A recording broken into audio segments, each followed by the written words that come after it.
we believe in our capacity for self-government or whether we abandon the American Revolution and confess that a little intellectual elite in a far distant capital can plan our lives for us better than we can plan them ourselves. Is not something about the next re-election. We want it all back. Too many of us think it is impossible. Too many think it is unreal. But that is a dangerous, defeatist belief. We're not giving up our sovereignty to anybody. Fuck that. We came too close. Now we're going back the other direction. We're not going to get calmer as years go by. We're going to get more fired up. We're going to want more. Winning people over, winning over moderates with the economy, while you have the left hyper-focused on a Russia collusion conspiracy that just makes them look foolish. Of being part of a mob that actually generated enough force to bend an iron gate in half to be able to enter into a private gated community. You and I are told increasingly we have to choose between a left or right. Well, I'd like to suggest there is no such thing as a left or right. There's only an up or down.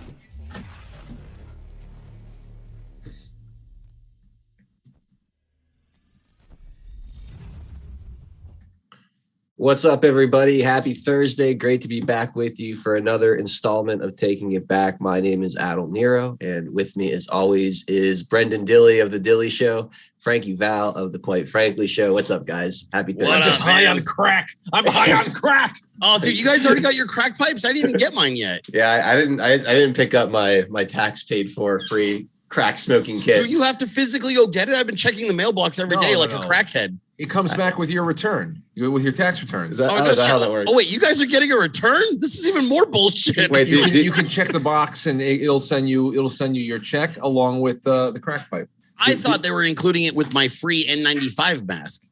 Do crackheads file tax returns? I didn't know they're up to date with their paperwork. That's totally, yeah. Hey, man, you got to keep it legal. Even crackheads know not to fuck with the IRS. True. No, I haven't had a return in at least 4 or 5 years. Those days. I've ended up owing more and more and more, and those checks have been horrible. I could buy a small luxury vehicle this year with the amount of taxes I'm going to pay. Fucking God, absolutely curb stomped. But I feel good knowing that I'm at least getting, like, my money is going into making sure there's racial equality within the crackhead community. You know what I mean? Yes. Like that's, you can feel good about that. It's pretty wild, right? Like that's with all the things going wrong right now between inflation and everything else. And I mean, you can just go down the list of how they're destroying this country. But I mean, their next move is to make it easier for marginalized communities to do hard drugs, community and family destroying drugs. They're basically using taxpayer dollars to enable that. I mean, it's 5D chess though, guys, because the price of groceries don't matter to a crackhead. You're eating less food. Boom. I think it's true. If they can get most of us smoking crack or methamphetamine. Imagine the productivity, at least for a few days a week, Frank. Yeah. Well, if they can focus us on like some kind of an idea. I don't know. Like some people have. Most of the crackheads in the country, they have a lot of energy and they just end up attacking each other or something like that. The only job I've observed crackheads really excel at besides folding laundry is sweeping. So sweeping seems to be a really popular occupation in the cracky community. Just sort of. That'd be good in New York. Get sweep New York streets a little bit. And you guys, Obama gave people phones. Trump gave them jobs, and Biden was like, "How about crack pipes?" Yeah. Well, I mean, look at who his son is, right? I mean, it makes sense to me. It makes sense to me that would be a key initiative. Dude, I don't know what else. How is this real life? Or like I feel like we are so far removed from anything. So look, I don't know if you guys have done this. All right, I did this today by accident. All right, because my new employee. She is now running a TikTok for the Dilley Show. So she's like, hey, send me, she loves the clips, the intros, the outros, whatever, right? And so it caused me to go into my Dropbox folder and really go through my old content, okay? And I ended up stumbling across memes and mashups that we had put together for the show in 2018, 2019. And it's jaw-dropping, okay? Like they've memory hold us so good to what a proper government looked like because I'm watching these videos and it's Donald Trump. It's daily meetings, negotiations, contracts being signed. It's activity. It's ribbon cuttings. It's manufacturing plants opening. It's minorities being released from prison after some bullshit Trump. All of these clips, right? And I'm sitting there and I'm like, how the fuck was this just 2 years ago? You know what I mean? Like, yeah. And now it blew my mind. And now they're sending we're sending free crack pipes and needles into marginalized communities in the sake of social justice, promoting social justice, right? I mean, that's the best part too, is they're doing this as like some kind of like fucked up virtue signal for like racial equality. Right. Like that's the messed up part too. They're like, look at what we're doing for the underprivileged minority communities. Right. We're making it safer for them to do their drugs. It's like you really think that's like a flex? Like, oh my God, like look at these tolerant, inclusive individuals. Like, no, you're making the plantation even harder and harder to walk off of. Like you can't forget, dude. Right before President Donnie J left, he sat down and he had a deal for the black community. $500 billion. It would have created, they had the opportunity to create, it was something like 13 different Wall Street sized entrepreneur cities. They were going to go into urban centers, the 13 largest cities in the black urban centers, and create this huge, incredible growth center for entrepreneurship and businesses. 500 fucking billion. And now Joe Biden's giving them crack pipes. They didn't get 500 billion. They're getting crack pipes instead. Did you guys hear the Snopes? 40 cities. I just got fact checked. It was 40 cities, not 13. My bad. 40. Did you hear the Snopes debunking of the crack pipe thing? Ooh, no. This should be good because Snopes is so. I really appreciate a good Snopes this debunking. Is good. Oh, yeah, please go. This is so good. Snopes says mostly false. Okay, here's what's true. In 2022, the U.S. Department of Health and Human Services Substance Abuse Harm Reduction Grant did require recipients to provide safer smoking kits to existing drug users. In distributing grants, priority would be given to applicants serving historically underserved communities. So then they go, however, so everything. So what's true is everything. That's firstly that's how they started off this debunking. Please tell me the nuanced part that was maybe not true. But here's what's false. Okay. Whereas they do give out new smoking kits to underserved communities. Yes. This was just one of around 20 components of the great program, the grants program, and far from its most prominent or important one, despite being the primary focus of outraged news reports.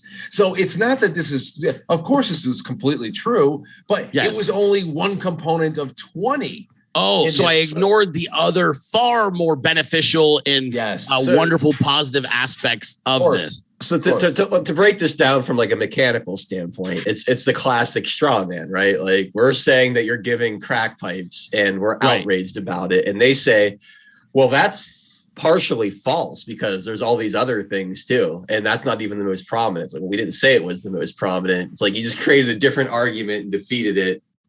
This feels like Joe Biden. This feels like Joe Biden telling people he molested his daughter because he was teaching her sex ed in a very hands-on kind of way. Yeah. Like they're like, well, yeah, he fucking touched her, okay, but it was sex ed. You missed the other aspects of it that were much more nuanced. Fucking A, dude, it's crazy. So they're bringing crack back. I love that the 80s are back. You know what I mean? Like really bringing, like we're going old school on this one. And they're creating customers. That's the other part. Like the CIA has run the drug trade in this country pretty much forever. And they're like, dude, people are more health conscious. This is a problem. They're like, maybe if we give them the crack pipes, they'll get back to smoking it. Like, yeah. Well, there's nothing else to do. There's nothing. And did you see? I mean, that's the other thing there too. I know that you guys must have saw maybe 2 weeks ago that guy in Portland that trolled the Zoom call in the Portland city government or yeah. something about why he moved to Portland and the drugs were so good and the police leave you alone. Oh, wait, I haven't seen this one. This sounds good. Oh, you haven't? Well, it goes on for about 3 or 4 minutes, and it's truly amazing. But the reason why it's even more so amazing is that it's not even satire. When you saw this these homeless guys being interviewed in San Francisco and posted. Yep. How they're saying exactly what he said. We came from Texas. We came from Alabama. The drugs are good. The cops leave you alone. One of them admits to just having sold drugs to a 15-year-old like hours prior. I mean, satire is we're living satire. I don't understand how much farther we can go. Just remember 2 weeks ago, Joe Biden told a guy in a press conference, inflation is good, you dumb son of a bitch. That happened 14 days ago. And now here we are. And he's like, yeah, it's good. 7.5% annual inflation, 40 years high. The part that I highlighted on the show today, I'm like, they did 7.5% in 1982. The difference being the fucking borrowing rate at the Fed was 11.5%. Dude, you're at 3 3/4. You can't even get to 11 without causing a depression, which means there's no way for you financially to fight what you just caused. They don't have a tool for this. And in the 1980s, there was no 12 to 24 month period of time in which the money supply increased by over 65%. No, that's what I'm saying though. Is like, the explanation I gave on my show was, I'm like, they think that raising interest rates to 4 or 5% is going to somehow curb inflation that's at 7.5%. And then what you just said, Frank, I mean, it's basically like you saying you're going to tap the brake as you approach a brick wall at 120 miles an hour. Like, you're not slamming on it. You're like, well, I'll pump the brake a little and we'll see what happens. Yeah. Like, it's fucking crazy, dude. Yeah. Absolutely. Hey, how did you guys like that thing I sent you yesterday? I don't want to get off on a tangent here, but how did you like the Adidas? The boobs? Yeah, you guys like that? It was good, right? What the hell was that all about? Like, I don't understand. Like, what's it was that a sports bra campaign, Adel. Come on. Yeah, it's so weird. They're selling sports bras with sad titties. I know. Why would they do that? Well, first of all, you know that there are all those women were like, yes, please use my bra. I'm representing the so-and-so breast community, because these are now subgenres of what your tits look like. That's what we're going to go into now. You have to create new communities to be represented in the as a whole. And I don't know. I still remember the graph for the most part. I said, give me the top left any day. But it's Adidas. Like, I don't get it. I don't. You sell shoes, athletic shoes that go on our feet for exercise and sport. Well, don't they have sports bras too? Well, yeah, but sports bras imply that you're doing something athletic. Half the bitches in that thing were just ginormous. And then some of them had no boobies. None. You don't wear a sports bra when you have no boobs. That's weird. I don't know, man. I think it was like it's supposed to be some kind of virtue signal of some kind. That's it totally was. Yeah, it was that's what it felt like to me. Was some kind of virtue signal. I don't know. I saw people like complaining about it or talking about it. I didn't make much of it, but it was super weird. It was definitely super weird. Well, Adel, I just sent you something in chat. Ooh. Okay. Yeah. Speaking of all this stuff, this came out. This was published by CNN, a study that talked about how you can actually add years to your life if you make objective, healthy changes to your diet. Which I don't know how this was ever able to run. It's so ableist. Wow. How is this ever able to be? I'm deeply offended by what you just said to me. Exactly. I mean, what does this mean? They said no. There is no objectivity in saying that there is a healthy way of living as opposed to an unhealthy way of living. That obesity is beautiful and there's nothing wrong with it. But here you go. Changing your diet can add up to 13 years to your life. I'm sorry, 13 years to your life. A study says that must have been the most white supremacist, ableist study on planet Earth, and CNN's indulging it. My diet identifies as healthy. Precisely. Oh man, it's crazy too, right? Because look at all this rich people food, huh? Who the hell can afford half that shit these days? This is 2022 Biden America. That broccoli is $14. Exactly. Nobody in the South Bronx could have an avocado and some radishes. No. Are you shit? That's $3 if you go to Chipotle now for a scoop of that shit. Nobody has eaten a radish in the Bronx since 1973. No, they wouldn't even know what that is. This is absurd. This is class warfare is what it is, suggesting that I eat lentils. There was like weren't people getting upset because there were people pointing out the connection between obesity and how that makes you so much more susceptible to COVID, right? It's like, get vaccinated, but don't you dare tell somebody to eat a salad and hit a treadmill. You know what I mean? Like that's a bridge too far.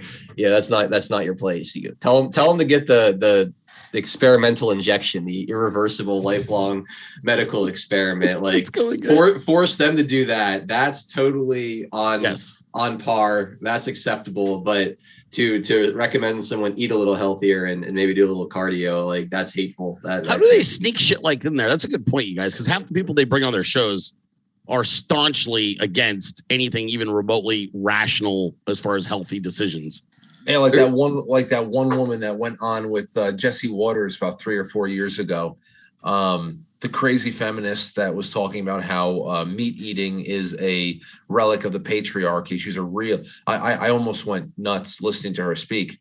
But the other thing was that after she came back, she made another appearance about maybe a year later, and she was completely haggard.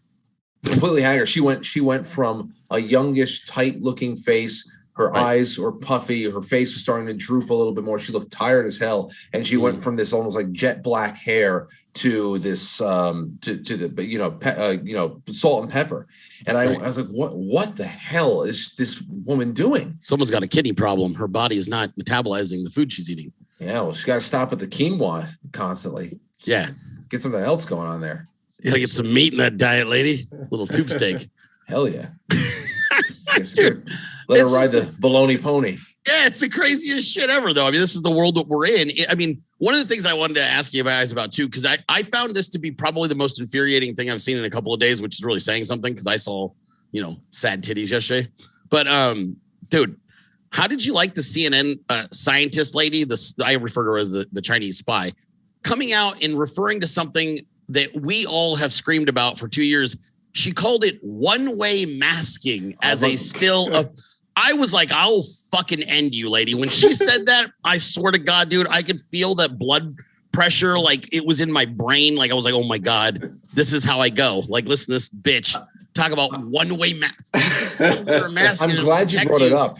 I went nuts listening to that too. And I'm playing this clip on my show, and I was so offended. One-way masking. I asked out loud. I said, I wonder if she's going to talk to the science and figure out when the science is ready to announce one-way vaccinations again, where a vaccine can actually work for the recipient without everybody else around them having to get it too. When is that going to come literally out? Instantly, dude, the narrative that you have to wear a mask to protect me while I'm wearing one went out the window in one dumbass CNN term. She's like, well, one-way masking is still an effective method. It's like, oh my God, this whole country's been divided, fist fighting each other at the entrances of Walmarts for 2 fucking years.